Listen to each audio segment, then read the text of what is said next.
The great Stoic philosopher Marcus Aurelius once said, "The happiness of your life depends upon the quality of your thoughts."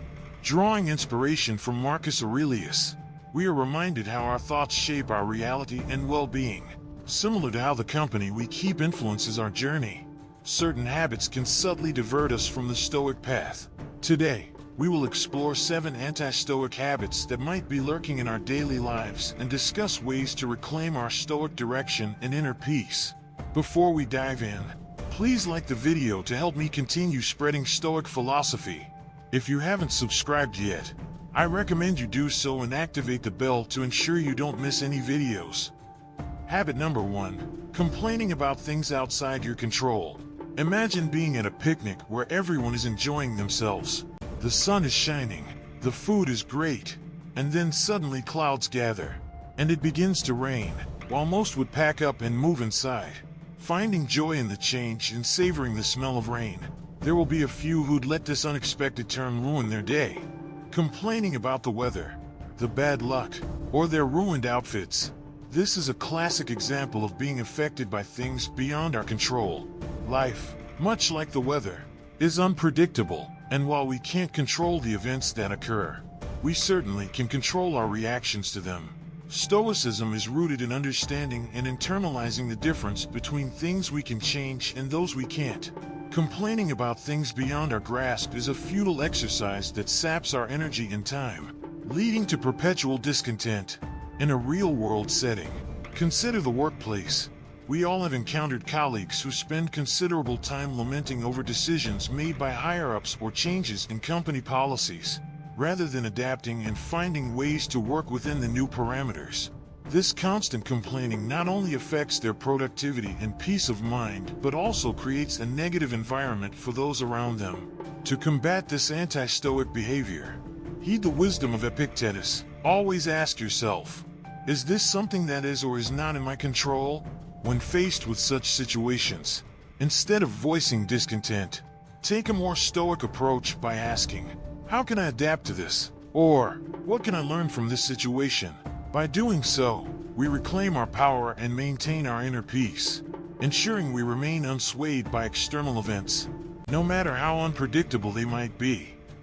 Habit number 2. Seeking external validation. Picture yourself working on a project for weeks, pouring your heart and soul into it.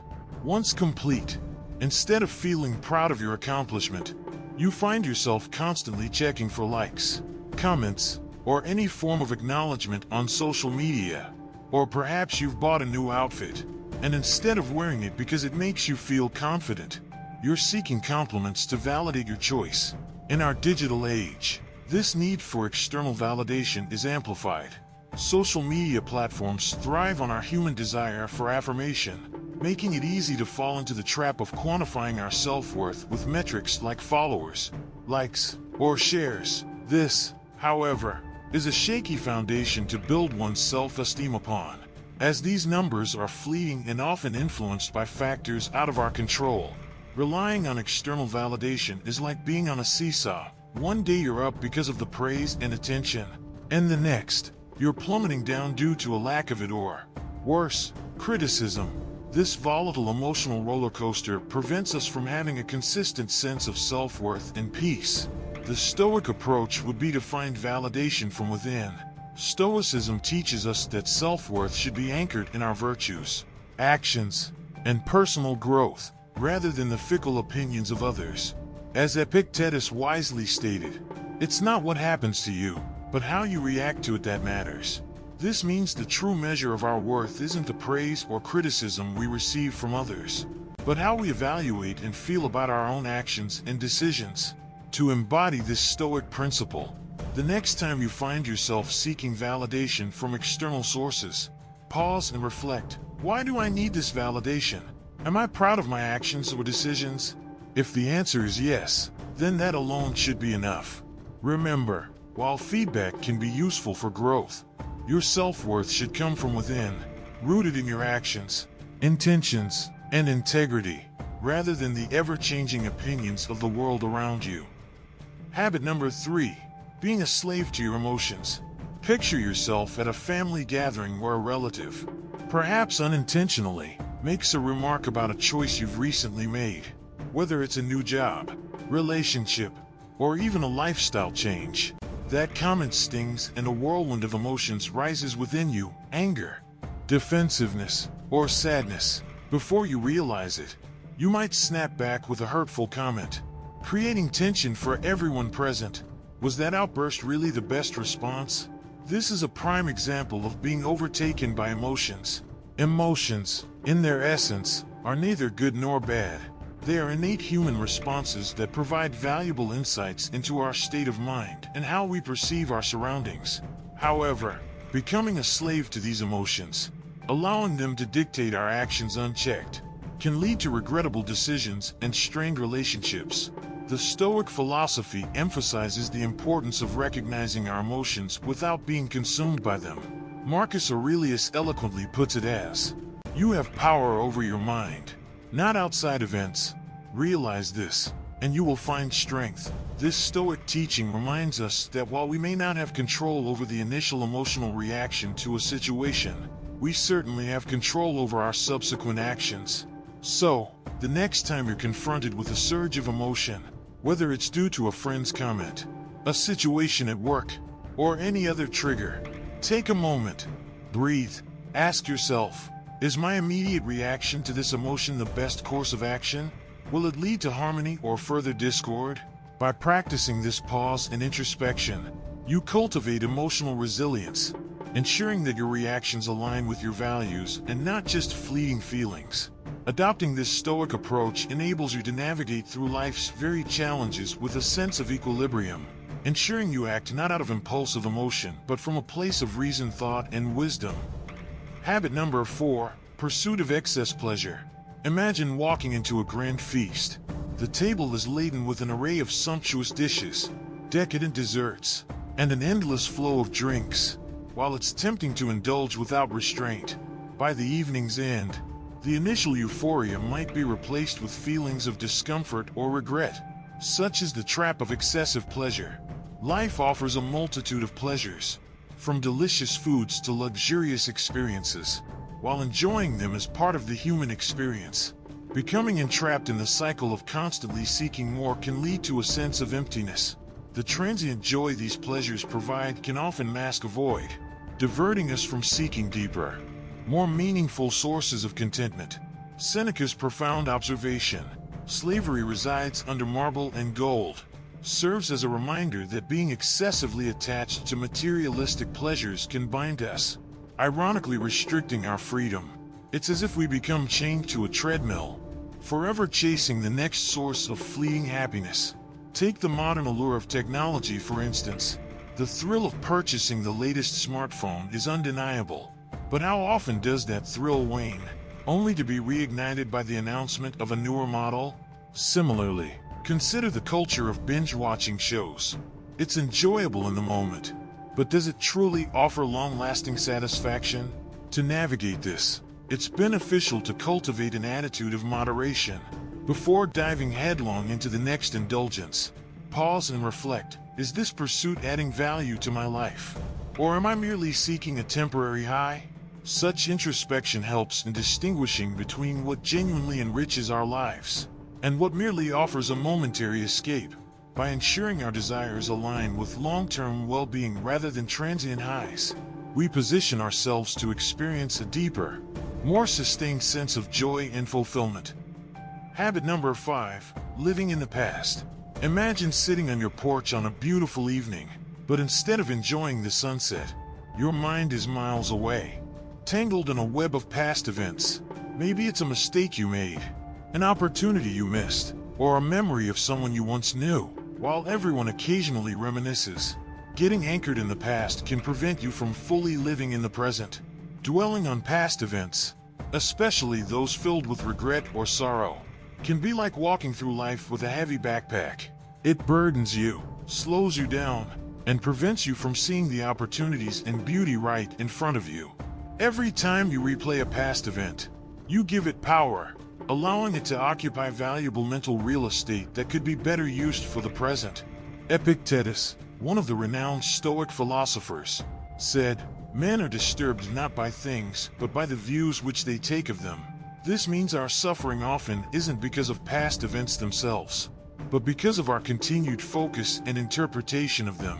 Consider the story of two old friends reuniting after many years.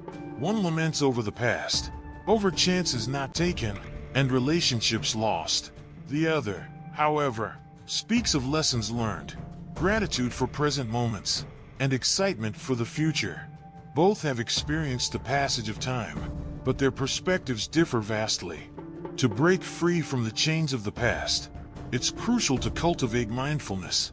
When you find yourself drifting into bygone times, gently pull your attention back to the present. Engage in activities that ground you in the now, like meditation, journaling, or simply taking a walk and observing your surroundings. By focusing on the present and treating each day as a new chapter, you free yourself from the shackles of the past, allowing you to write a brighter, more fulfilling story for yourself. Habit number 6, obsessing over the future. Picture yourself on a serene beach vacation. The waves are gently lapping at the shore. A pleasant breeze is blowing, but instead of being in the moment, you're lost in thought, worrying about an upcoming work project, a financial decision, or any number of future uncertainties. While it's natural to think about and plan for the future, being consumed by it can rob you of the joy and experiences of the present. Consistently projecting into the future can be likened to standing at the base of a vast mountain, constantly looking at the peak without appreciating the journey. It's easy to get caught up in what-ifs and hypothetical scenarios. This perpetual state of future focus can lead to anxiety, restlessness, and even a feeling of being unanchored. Marcus Aurelius, the Stoic emperor, wrote, "Never let the future disturb you. You will meet it, if you have to, with the same weapons of reason which today arm you against the present." This insight suggests that no amount of worry can change the future, but our reactions and preparations in the present moment can. Consider two students before a major exam. One is constantly anxious, imagining all potential negative outcomes, while the other focuses on the present, studying and preparing to the best of their ability. Both are aware of the upcoming challenge, but their approach and mental state differ significantly. To avoid getting trapped in endless future focus loops, it's essential to ground yourself in the present. Whenever you catch yourself drifting into the realm of future anxieties, practice mindfulness exercises, such as deep breathing or sensory focus, to bring yourself back to the here and now. Remember, while it's prudent to prepare for the future, it's equally vital to live and cherish the present, for it's the only moment truly within our grasp. By maintaining a balanced perspective, acknowledging the future but embracing the present, you set the stage for a more harmonious and fulfilling life journey. Habit number 7, seeking perfection in everything. You're hosting a dinner party at your home. The guests are enjoying themselves. The ambience is lively, and the food is delightful. But instead of reveling in the moment, you're fixated on the slight oversalting of one dish or the minor imperfection in the table setting. This incessant pursuit of perfection in every little detail can become an overwhelming shadow, casting a pall over even the most joyous occasions. In today's age, with the surge of social media and the constant barrage of picture-perfect lives, there's an amplified pressure to attain perfection in all facets of life. Whether it's the flawless appearance, the ideal relationship, the dream job, or the impeccable home, the quest for perfection can become a relentless treadmill, always running but never reaching the desired destination. Seneca once remarked, "To wish for perfection is a sure way to become unhappy." This Stoic insight underscores the realization that perfection is an elusive and often unattainable goal. Striving for it can lead to a sense of perpetual inadequacy, frustration, and even burnout. Think of a renowned artist working on a masterpiece. If they were paralyzed by the pursuit of absolute perfection, they might never complete a single artwork. Instead, they recognize that beauty often lies in imperfections, and it's the overall creation that matters, not the minute irregularities. To navigate away from this perfectionist trap, it's important to embrace the concept of good enough. This doesn't mean settling for mediocrity, but recognizing that striving for excellence and seeking absolute perfection are two different things. Celebrate your achievements, no matter how small, and learn to accept the imperfections that come with being human. When you find yourself spiraling into perfectionist tendencies, take a step back and ask, is this truly important? Will this matter in a week, a month, or a year? By reframing your perspective and focusing on the bigger picture, you can free yourself from the constraints of perfectionism and lead a more balanced and contented life. Outro. Reflecting upon the wisdom of the Stoic sages, it becomes evident that self-awareness and introspection are pivotal in nurturing a balanced and resilient life. As we've journeyed through these 7 anti-Stoic habits today, it's my hope that you've found insights to guide and refine your own path.